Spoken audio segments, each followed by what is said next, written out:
bem com vocês? Bem-vindos ao canal da Jéssica, esse é o Aceleradas e hoje eu vou falar do TL único e da qualificação para o sprint do GP de Spa, o GP da Bélgica, um dos melhores circuitos de toda a temporada de 2025. Mas antes, como sempre, eu venho trazer aquele giro de notícias dessa semana para você se atualizar. Nesses últimos dias está se comentando muito referente aos carros de 2026, as mudanças nas regras, nos motores, e alguns pilotos têm comentado sobre isso e mais um deles foi o Stroll, que não tem aí muita moral, afinal de contas ele só está ainda na Fórmula 1 porque ele é filho do dono da Aston Martin, mas ele disse o seguinte em entrevista durante essa semana: vai ser triste. Digo isso porque já testei o carro de 2026 no simulador. É uma pena que na Fórmula 1 estejamos seguindo o caminho da energia elétrica, retirando a pressão aerodinâmica para sustentar as baterias. Mais parece um projeto científico de campeonato de baterias do que de Fórmula 1. Acredito que muitos pilotos concordam comigo, só não podem falar abertamente por razões políticas. Seria divertido ver carros leves, ágeis, rápidos com muito downforce. Carros que gritassem mais alto e não dependessem tanto da bateria. Não é nada empolgante para as corridas. Ele, como tem aí, a segurança da vaga dele por causa do seu pai, ele pode hablar, não é mesmo? E tá falando referente às mudanças do ano que vem, referente aos motores. E nesse vídeo aqui que eu lancei semana passada sobre as regras intermediárias, regras importantes sobre a Fórmula 1, eu comentei um pouco sobre essas mudanças de motor, então se você ainda não viu, dá uma olhadinha aqui. O que foi, Lili? Que apareceu no vídeo? Para quem achava que não ia ter concorrência para a eleição do novo presidente da FIA, foi anunciado que o Tim Meyer, que é comissário da FIA já há 15 anos, vai concorrer também à presidência juntamente com o atual presidente que vai tentar sua reeleição. Foi divulgado também todas as datas e as corridas do calendário da Fórmula 1 de 2026. Eu vou deixar aqui para vocês na tela, para vocês verem todas as corridas. O que me chamou a atenção foi que terão 3 treinos de pré-temporada, o primeiro sendo em Barcelona, que já era bem tradicional, ocorrerem os testes de pré-temporada na Espanha, e agora 2 sessões no Bahrein. E teremos neste canal toda a cobertura tanto dos treinos de pré-temporada como dos GPs no ano que vem. Lembrando que o primeiro GP acontece aqui na Austrália entre o dia 6 e 8 de março, e vamos torcer aí para eu estar presente lá em Melbourne. Então, se você quer me ajudar a estar lá, não esquece de deixar seu like, se inscrever se você não é inscrito e ativar o sininho das notificações para não perder nenhum vídeo, além de enviar esse vídeo para conhecidos e pessoas que gostam de Fórmula 1 para me ajudar a bater a meta de 1000 inscritos até o Natal. Posso contar com a sua ajuda? Eu espero que sim, para eu poder fazer muito vlog lá em Melbourne no ano que vem.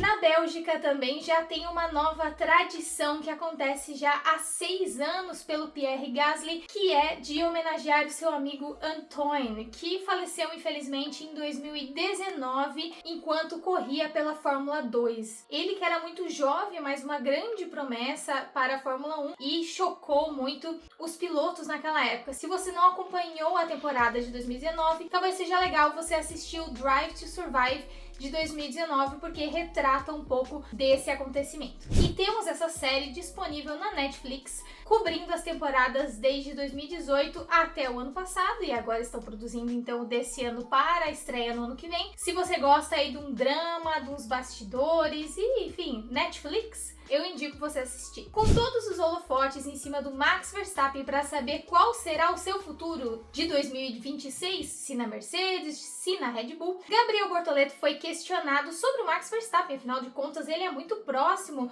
do piloto e o Gabriel falou o seguinte sobre o Max: Max Verstappen é um cara fantástico. Para mim, junto com Ayrton Senna, ele é o melhor piloto de todos os tempos. É realmente um exemplo para mim de como eu quero ser como piloto. Ele me ajudou muito no meu caminho para a Fórmula 1, me dando dicas e conselhos e conversando com as pessoas no paddock sobre mim. Olha só esse Max Verstappen revelando que foi um dos impulsionadores de Gabriel Bortoleto estar na Fórmula Fórmula 1 nesse ano, como brasileiros, temos muito que agradecer nesse aspecto. O que também está muito próximo é a chamada Dança das Cadeiras, que se inaugura na janela após o GP da Hungria, que é o próximo GP após o desse final de semana, que é o da Bélgica. Então, nos próximos dias, na abertura dessa janela de contratações de pilotos, devemos ter então o anúncio dos dois pilotos da Cadillac, onde o Drugovich ainda está no páreo para talvez ser uma das vagas disponíveis, assim como Checo Pérez e Bottas para a outra vaga. Quem está concorrendo com o Drugovich é o Mick Schumacher, que sabemos que não tem tanto talento talvez quanto o Drugovich, mas tem um sobrenome que atrai muito patrocinador. O mesmo acontece com a decisão da Mercedes, e Toto Wolff, em entrevista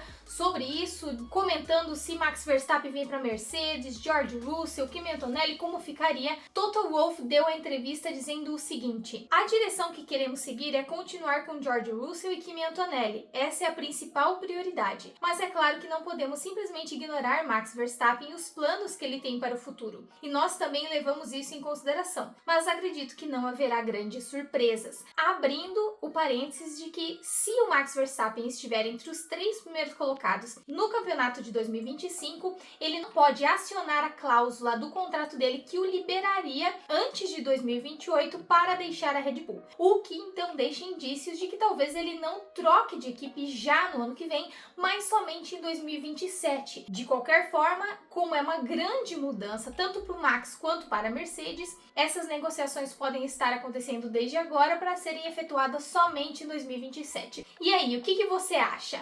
Max Verstappen vai em 2026 para a Mercedes, 2027 ou nem vai para a Mercedes? Comenta aqui para eu saber. Toto Wolff também comentou sobre a saída do Horner, dizendo o seguinte essa semana: não acho que ele, Horner, foi embora para sempre. Ele pode aparecer em alguma outra função. Preciso tomar cuidado, ele pode aparecer na FIA e aí eu estaria realmente na M. E exatamente nessa rivalidade deles talvez ainda permaneça caso o Horner apareça em algum outro cargo dentro da FIA ou em outra equipe. Se você não sabe do que eu tô falando sobre o Horner, você tem que acompanhar esse vídeo aqui que eu postei sobre novidades há 2 semanas atrás, falando sobre a saída do Christian Horner da Red Bull. Mas quem além do Horner está com problemas é sim a Ferrari, que permanece com seus problemas estruturais e gerando aí muitas dúvidas referente ao futuro do Hamilton e do Leclerc e a sua colocação no campeonato de construtores nesse ano. Em entrevista, o Charles Leclerc falou o seguinte sobre a Ferrari: não estou nem um pouco preocupado.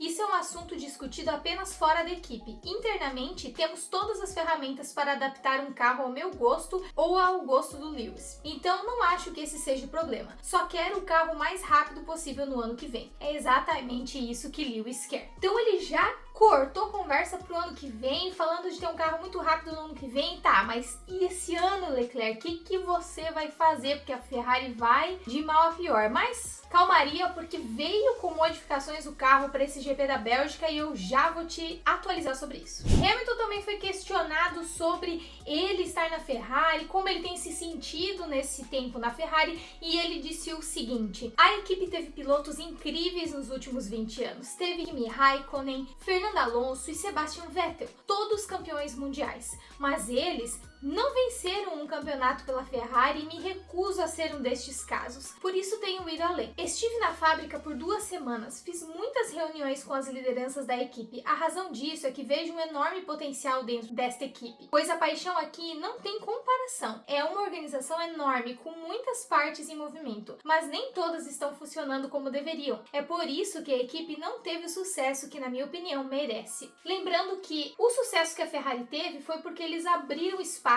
para que Michael Schumacher, por exemplo, desse pitacos no carro, na estrutura do carro, e eles acolheram esses conselhos, modificaram o carro conforme o Michael Schumacher desejava, e ele então ganhou seus campeonatos mundiais. Se eles abrirem essa possibilidade para o Lewis Hamilton, talvez a Ferrari possa melhorar o seu desempenho neste ano e com certeza para o ano que vem. Basta saber se a Ferrari está disposta a abrir o seu coração para o Hamilton. Falando em carros para 2026, definidos os motores das equipes do próximo ano. O fabricante que vai de vento em polpa é a Mercedes, que vai fornecer obviamente para a equipe da Mercedes McLaren, Williams e Alpine. A Ferrari então fornece motores para sua própria equipe Ferrari, Haas e Cadillac, que não vai entrar com motores Cadillac, vai entrar com motores Ferrari nesse primeiro momento. A Red Bull vai ter a estreia do seu primeiro motor da sua própria fabricante, que vai fornecer para Red Bull e para Red Bull Racing. A Honda permanece fornecendo para a Aston Martin, o que aumenta as chances de eles terem um piloto japonês no próximo ano.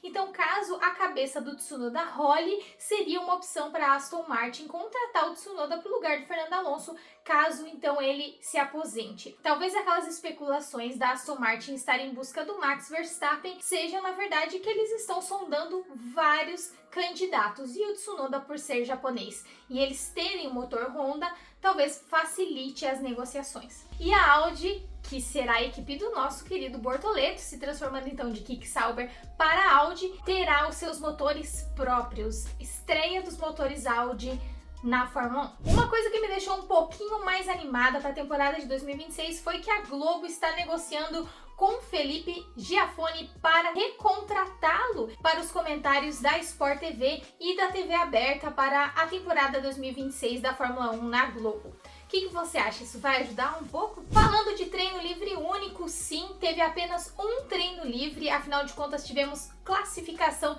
para a corrida sprint, que acontece logo mais na Bélgica. Corrida sprint essa contendo apenas 15 voltas, afinal de contas esse circuito é o circuito mais longo da temporada. Ele tem 7 km e 4 metros, tendo seu tempo aí de mais ou menos 1 minuto e 44 segundos de recorde, mas já foi batido pelo Piastri, já vou te adiantar isso, ele fez um tempo voador, ele que ama essa pista, e realmente essa corrida sprint promete muito. Temos o que para esse final de semana?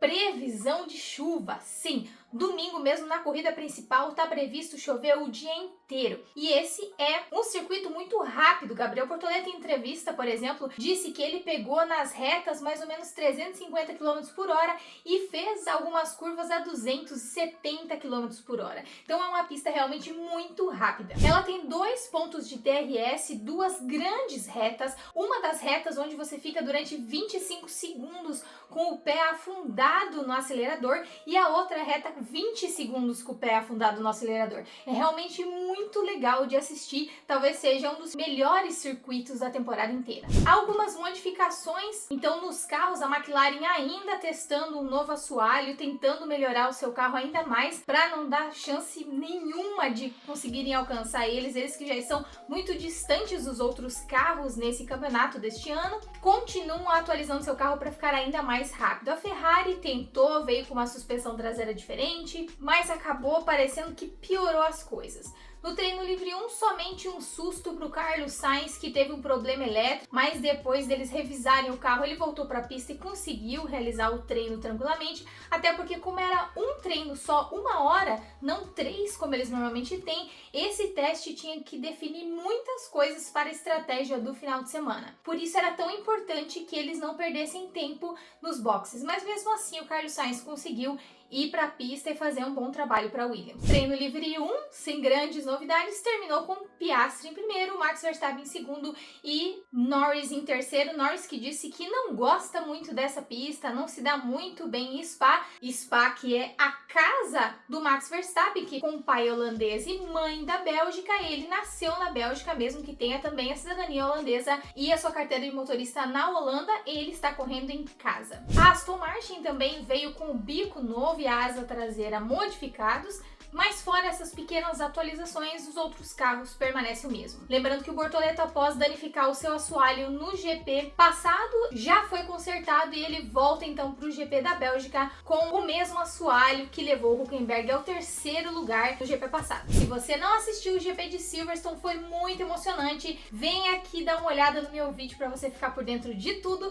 da primeira vitória do Nico Hülkenberg em 15 anos de Fórmula 1. Na classificação Sprint 1, tivemos então 12 minutos de muita emoção, algumas pessoas aí tendo apenas uma volta rápida para tentar um bom resultado. Hamilton decepcionando, rodando na última curva antes de fechar sua volta rápida. Seria uma volta excelente e ele disse que ficou muito frustrado com a saída dele já no Q1. E o carro dele teve aí um travamento nas rodas traseiras, é um problema que ele já tem reclamado há algumas semanas com a Ferrari e talvez agora finalmente eles pensem em modificar isso novamente, porque pelo jeito a suspensão que eles trouxeram atualizada não ajudou, só piorou. Tonelli teve apenas um tempo, foi muito ruim, se perdeu nas curvas, acabou sendo eliminado e vai largar em 20º. Colapinto larga também na última fila junto com ele. Hamilton em seguida, Nico Hülkenberg também eliminado e Albon. Esses fecham os 5 últimas colocações no grid de largada para a corrida sprint. Já no SQ2, 10 minutos muito intensos,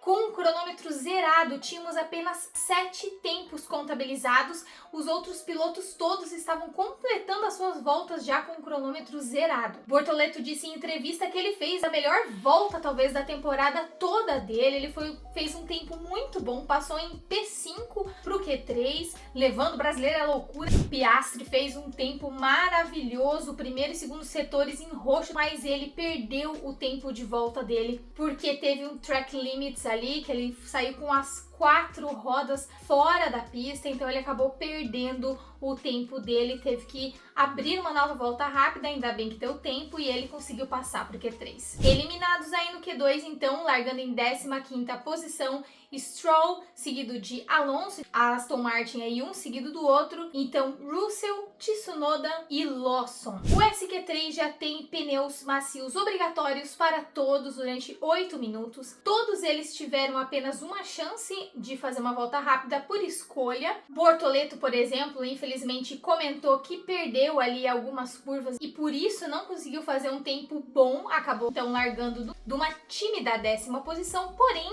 para quem nem estava passando pro Q3, passar pro SQ3 realmente dá um ânimo nele e na equipe com certeza. Piastri voou para conquistar essa pole com um tempo de 1:40.510, ele realmente foi muito bem e a segunda posição ficou com Max Verstappen, que falou que está muito longe de alcançar o Piastri. Vou deixar para vocês aqui o painel com toda a largada da corrida sprint de logo mais. Piastri larga em primeira posição, seguido de Verstappen, Norris, Leclerc, melhor posição do Ocon até agora em P5, melhor posição da temporada para o Carlos Sainz em P6, seguido do Berman em P7, Gasly em P8, Hadjar em P9, Bortoleto em 10º e assim por diante. Haas no topo, quem diria? Max Verstappen, em entrevista logo depois da classificação para a corrida sprint, disse o seguinte: estar em segundo entre a McLaren já é um bom resultado.